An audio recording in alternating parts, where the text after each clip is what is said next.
guys, we're back here with the Cody Chronicles, and it doesn't look like it right now, but spring's coming, I promise. So tonight guys, we're springing forward and we're jumping our clocks up, and I thought what better time to show you guys the jump putt than right now before we jump ahead. So there's a few things to know about jump putting.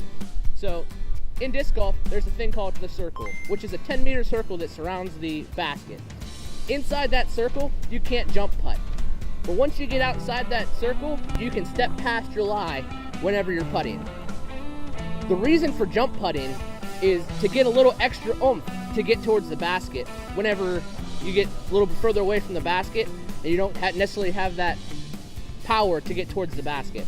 So there's a couple different methods for jump putting, and it all depends on what you're comfortable with. So I'm going to show you guys the 3 different techniques that you kind of use whenever you're jump putting. So the first type of putt is the step putt. This is used when you're just barely outside the circle and you just need a little bit more oomph to get to the basket, but you want a more controlled line, so you don't want to blow past the basket too much.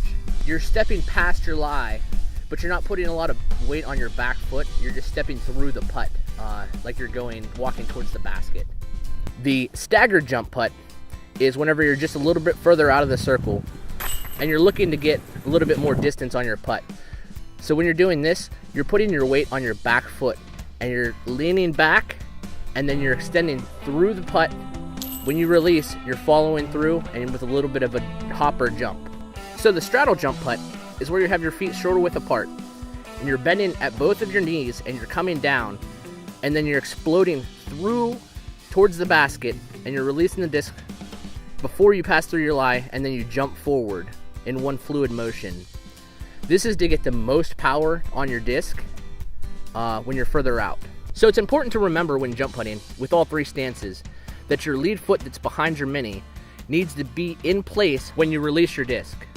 A helpful hint when jump putting, the further you get back, use a more understable putter because that'll hold the line a little bit better.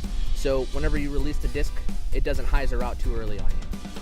Okay guys, so that's jump putting. I showed you guys 3 different techniques to use depending on the situation and whatever you're more comfortable with. So the next time that you're outside the circle and you need a little extra oomph, use the jump putt. And don't forget guys, we're springing ahead, so make sure you set your clocks forward.